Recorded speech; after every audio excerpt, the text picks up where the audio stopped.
Bienvenue sur le rocher. Que dirons-nous donc à l'égard de ces choses? Si Dieu est pour nous, qui sera contre nous? Romains chapitre 8 au verset 31. Il y a des versets qu'on lit vite, et puis il y a des versets qui nous lisent nous-mêmes. Romains chapitre 8 au verset 31 n'est pas une phrase décorative, ce n'est pas un slogan spirituel pour se rassurer quand tout va bien, c'est une question posée au cœur du combat. Paul n'écrit pas à des chrétiens confortablement installés, il écrit à des croyants confrontés à la persécution, le rejet, la souffrance, l'injustice, le doute. Et au milieu de tout cela, il ose poser une question radicale. Si Dieu est pour nous, qui sera contre nous? Pas pour nier la réalité de l'opposition, mais pour replacer Dieu au centre.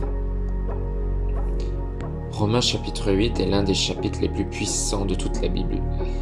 Paul y affirme, étape par étape, qu'il n'y a plus aucune condamnation pour ceux qui sont en Christ, que nous avons reçu l'esprit d'adoption, que la souffrance présente ne peut être comparée à la gloire à venir, que Dieu agit dans toutes choses pour le bien de ceux qu'il aime, que rien ne peut nous séparer de l'amour de Christ. Ce verset n'arrive pas par hasard, c'est une conclusion, une synthèse, un point final spirituel. Paul regarde tout ce qu'il vient d'énoncer et pose cette question, que dirons-nous donc à l'égard de ces choses? Autrement dit, quelle sera notre réponse face à la vérité? La foi biblique n'est pas aveugle, elle n'est pas émotionnelle seulement, elle est réfléchie, ancrée, cohérente. Paul nous invite à faire un raisonnement spirituel. La foi observe l'œuvre de Dieu, médite sur ce qu'il a accompli et tire une conclusion solide.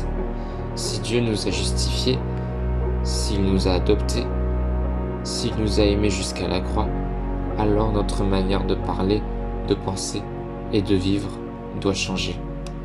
Ce verset nous pousse à répondre à la vie avec la vérité, pas avec la peur.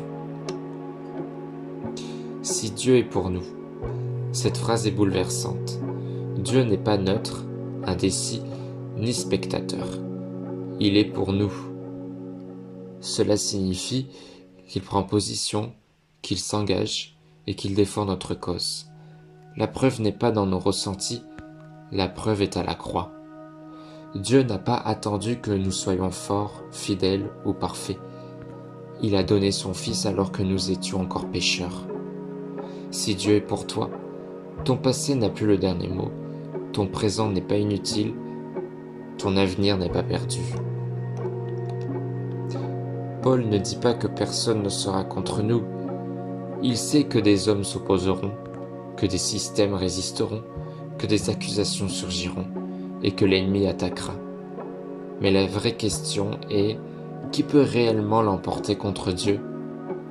Aucune opposition humaine, spirituelle ou circonstancielle ne peut surpasser la souveraineté divine. L'opposition est réelle, mais elle n'est pas souveraine. Ce verset parle à ceux qui se sentent seuls, qui se sentent incompris, qui prient sans voir de réponse immédiate, à ceux qui avancent malgré la fatigue. Dieu ne promet pas une route sans combat, il promet une présence indéfectible. Même quand tu ne comprends pas, même quand tu vacilles, Dieu n'a pas changé de camp. La question n'est pas seulement « qui est contre moi ?», mais plutôt « suis-je aligné avec Dieu ?»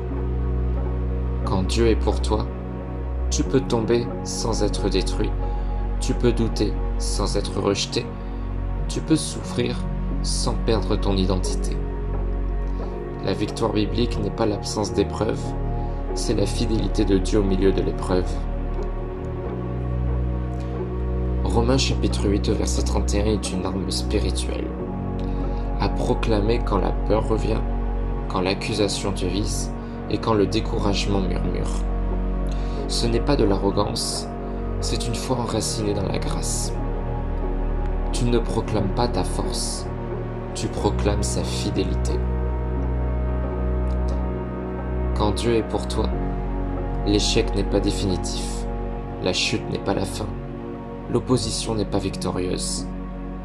La paix ne vient pas quand tout est réglé, mais quand Dieu reprend sa juste place.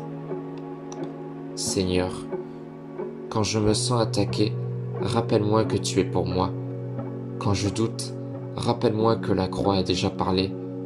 Quand je me sens faible, rappelle-moi que ta grâce me suffit. Je choisis de te faire confiance, même au cœur du combat. Amen. Si cette étude t'a édifié, si la parole de Dieu t'a parlé aujourd'hui, alors ne reste pas seul avec ce message. Abonne-toi à la chaîne pour recevoir chaque jour une méditation biblique profonde, simple et enracinée dans la vérité. N'hésite pas à mettre un like et à me laisser un commentaire. La parole demeure, le rocher ne chancelle pas.